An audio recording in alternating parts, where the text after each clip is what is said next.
Hello, and welcome to the second episode of this, where today I am going to break down my worst movies of 2024. And by worst movies, I mean movies that I was either disappointed by, didn't necessarily like, or just didn't vibe with. It's all subjective, baby. On with the video. Okay, on to the number 10 spot. Both these movies are interchangeable. Dune Part 2. Like I said, it's not a bad movie. But to me personally, the pacing was off. I think that could have very easily been fixed a little bit more in the planning of these movies. I just think that there are some very clear pacing issues with these movies that make it really hard for me to want to rewatch them and enjoy them. And no, I'm not watching Dune Prophecy on HBO Max. I have no interest. Probably gonna get a lot of hate for this one. Wicked, aka Part 1. I have two issues with this movie. One, advertise it as a Part 1. It is such a sleazy, fishy, backhanded way of telling the audience, oh hey, that Wicked musical that you love, yeah, you're only getting half of it. It's not a good way to market. It's not a good way to promote a movie. The other issue I have with it is, it's not a memorable musical. The Wicked musical on Broadway is memorable to the fans that have seen it. But to people like me that love musicals, I've performed in musicals, I love theater, this was my very first experience to Wicked in general. And after seeing it, I don't remember really any songs other than Popular, which has just been on TikTok, which I don't even have. When the only song from your musical is a song that was made famous by social media instead of the actual musical itself, there's a problem there. I still enjoyed it. I still think it's a good movie. I believe I gave Dune Part 2 and Wicked both A's and B's when I graded them, but there was a level of disappointment, confusion, and just, These two movies are sort of interchangeable, but the first movie I'm going to talk about, I believe I would watch again. And the second movie I'm going to talk about is a movie that I might need more convincing to watch again. Number one is Furiosa, a Mad Max saga. Was the movie fun? Yeah, but that's really all I can say about it. Like, the pacing was off, the characters were sorta cool, sorta not, and the entire world is just a little bit too bizarre for me at the moment. I like it being a dystopian Australia. I liked Chris Hemsworth in the movie. Anya Taylor-Joy was really good in the movie. I would rewatch this movie if I actually go back and watch the Mad Max saga, so Mad Max 1 through 4. I haven't seen them, so maybe if I watch those, maybe I'll have a new appreciation and understanding to this movie. Number 9, this is probably my definitive number 9. This is probably the start of this list, actually. Nosferatu. I like Robert Eggers as a stylized director. I think his eye for cinematography is next to none. I think the way he shoots scenes and the way he shoots movies and the way that he pays homage to different eras of filmmaking is incredible, to say the least. But man, is it boring. It's boring and like an uncomfortable amount of horny. It is so horny. This was the very last movie that I saw in theaters in 2024. Me and my wife, we saw this movie on New Year's Eve, on the 31st of December. We didn't go to any parties because me, being the cinephile that I am, the casual moviegoer, I was like, honey, Nosferatu, it's bootleg Dracula. We have to go see it. We don't need to go to any parties. This is more important. My wife was not happy with me. I wasn't happy with me either. It was stylistically pleasing. It was pretty to look at. But in the grand scheme of things, I think the scares, for a Robert Eggers film, I think the scares were just cheap. They were jump scares. They were jump scares that you would see in any Paranormal Activity. They were jump scares that you would see in any 1990s slasher film. They were very easy scares. They weren't menacing. There was nothing in this movie that made my skin crawl. There was nothing in this movie that made me feel unease or anxiety. It was just simple jump scares weird visuals, and it was just oddly horny. I get it. Francis Ford Coppola did that with Bram Stoker's Dracula back in the 90s. I get the horniness behind the story of Dracula.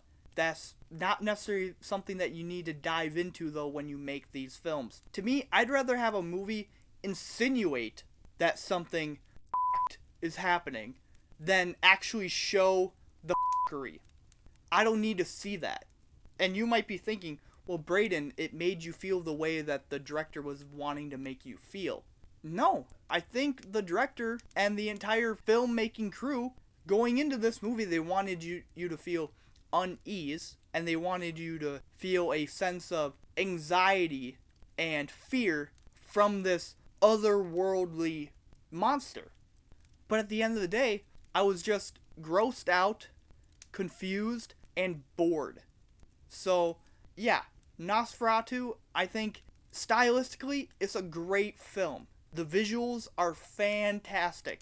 I hope it gets nominated for a lot of the things that they did in this movie. Apparently, they bought all the potato flakes in either England or the entirety of the United Kingdom and just used that for snow.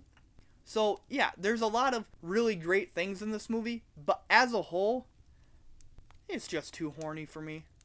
Okay, number 8. The best Spum movie, and the only Spum movie that I saw this year, Venom: The Last Dance. Is it the best Venom movie? Sure. Is it the best Spum movie? Sure. You're really gonna have to convince me to rewatch these Venom movies, though. If I'm bored and I'm rewatching all the Sony films, I'm going to do that. But in preparation for seeing this in theaters, I rewatched Venom and Venom 2 Let There Be Carnage. Oh, they're not good. They're not good films. And this being the best of the Venom trilogy, in my opinion, I still wouldn't rewatch this one. So yeah, number 8 is Venom. Would I ever watch it again? I hope not. Number 7 is a movie that I liked, but I don't think I would watch again, and if I do, I would watch it in English, because at the time I watched it in French, is Carry On. The reason this is on the list is because it was very generic. It sounds like Die Hard 2, but it's not anything like Die Hard 2.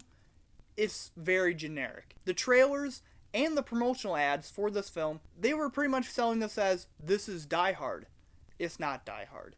Taron Egerton is not John McClane. He's not Bruce Willis in this film. Jason Bateman is not Hans Gruber. He is not Alan Rickman in this film. It's not anything like Die Hard. I would rewatch it again in English, but I would still say it's probably on my worst movies of 2024. Okay, number 6. I could talk all day about this film. Both positive, but also negative, but for the wrong reasons. It Ends With Us. As a movie alone, if you go see the movie and you are either a fan of the book or you just want to see a movie that talks about this type of content, it's a good movie. I still like it. It's still a good movie in that regard. However, the behind the scenes, I'm sure you're wondering, Braeden, just grade the movie as it is as the movie. And yes, I do agree with that. There are movies that I look at solely as the filmed product, and that's what I grade on. But this one made it really, really hard to enjoy the movie, knowing all the backstage BS that was going on. I'm not going to get into it. I'm not picking sides, but just a lot of controversy behind the scenes with this film that's really hurt the movie, in my opinion. When you go on social media, disclaimer, social media is not real life. But with that being said, when you go on social media or when you go on the internet or when you're watching interviews or reviews or whatever about this film, say you're just a fan of the movie and you wanted to find out more, or maybe you're a fan of the book and you wanted to learn a little bit more about the movie, you're going to run into these articles and you're going to run into these videos, and I'd say 9 times out of 10 they're going to turn you off from watching this movie. On the flip side, it might make you really want to see this movie, but I just think because of the backstage shenanigans that were going on in the making of this film and with the promotion of this film, it kind of puts this film in a negative light. Even though the messaging and the moral behind this story was really good and very powerful, and I think people need to see it, but for me personally, I'm a little taken back from this movie because of the negative aura that is surrounding it. Top 5. These 5-to-1 movies, I promise you, are not good movies. Do not watch them. Not good movies. Number 5, Damsel. Damsel stars Millie Bobby Brown and a dragon. Everything about this should be a Braeden movie. You have swords, you have dragons, you have fantasy, you have medieval stuff. That screams to me. I don't remember one thing that happened in this movie. I just remember being incredibly frustrated with this movie because it was frustrating. There were so many decisions that were made in this movie that didn't realistically make any sense. And yes, I get it, it's fantasy, but you still need to have a sliver of realism to allow both the characters in the movie and the audience to emotionally move from one point to the next point. Point A to point B. I did not care about any of the characters in this movie. I did not care about any of the things that happened in this movie. And the premise was so good. But being a Netflix release, it felt like a subplot story to The Witcher, which is another not good show. Yeah, it's blah. Number 4. This is the film that I moved around on the list the most. Originally, it was in that top 6 to 10, 6 to 12 range. And now it dropped down to number 4. Because the more I thought about it, the more I realized I'm not going to watch this again. I don't want to watch this again. That movie being Ricky Stenicki. Another movie that I forced my wife to watch. The one word I wrote on my notebook about this movie was, it's just cringe. The friendship between the 3 guys, Zac Efron and everyone else, is not believable. I think this is easily one of Zac Efron's worst movies. I think the only redeeming quality of the movie is John Cena playing the character of Ricky Stenicki. I believe he's really named Rob in the movie, but it doesn't even matter. 90% of the jokes weren't funny. It was far too raunchy for its own good. Now, I love raunchy comedies. Give me any American Pie movie. Stifler is the ultimate raunchy comedy character. But this was raunchy for all the wrong and cringy reasons. Number 3, this was on a lot of people's top worst movies of 2024, and this was a lot of people's number 1. I'm gonna put it at number 3 because I do believe that there are still some redeemable qualities about it, especially some of the action scenes, but Argyle was not good. When you promote a movie in your trailers and your promotional ads, and you're swerving the audience in a way that they're like, oh, Henry Cavill and John Cena are in this movie, and then it turns out they're only in the movie for 3 minutes, that's false advertisement. I do not care what the idea behind the decision is. It's false advertisement. Going back to Wicked, there is a level of false advertisement when you promote your movie as Wicked, and then it comes out that it's Wicked Part 1. Yes, there's a level of false advertisement there, but not to the same level as Argyle. Argyle solely promoted Henry Cavill and John Cena in a buddy cop spy thriller with Bryce Dallas Howard writing the story of these two people. Yes, the twists and turns in this movie, yes, a lot of them had me going, oh, okay, I get it now. Doesn't make it good. Just because you swerve expectations and just because you challenge the audience doesn't mean that it's a good choice. I had a lot of hope for this movie. Bryce Dallas Howard was great in the movie. Maybe promote her as the spy. So yeah, Argyle, number 3. I could talk about that movie all day. I actually think I dislike it more now that I'm talking about it. It very well might be number 1 moving forward. My number 2 is bad, but that's just because it's a very forgetful movie and it's another Netflix film, Lift. Kevin Hart, I think it was a heist movie about an airplane, and the airplane goes down. I don't even know. I'm going to keep this one short. It was forgetful. It was boring. It was dull. I love Kevin Hart. There's a lot of stuff that I love that he does, but for me, this was not it. This was not it. So Lift is number 2. I don't know. Argyle might be worse than this. But as of right now, boring beats false advertisement to me. So yeah, Lift. Number 1. Take a breath. Take a breath. They need to stop making these movies. The Beekeeper is awful.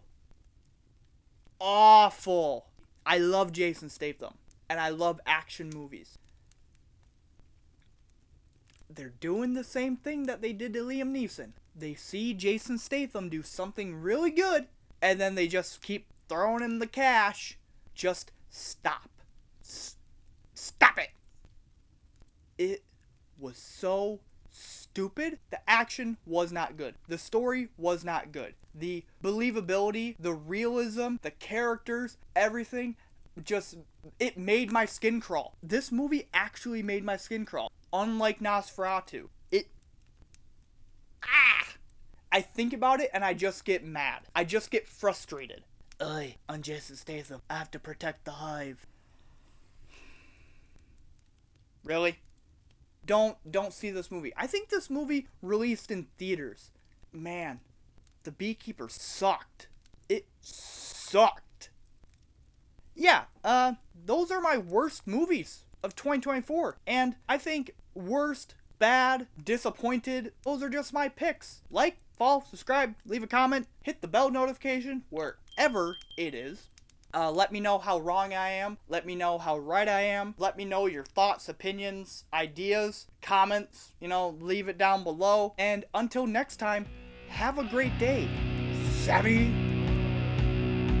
Whoa, Black Betty, bam-ba-lam. Whoa, Black Betty, bam-ba-lam. Black Betty had a child, bam-ba-lam. The damn thing gone wild, bam-ba-lam. She's had him worrying my mind.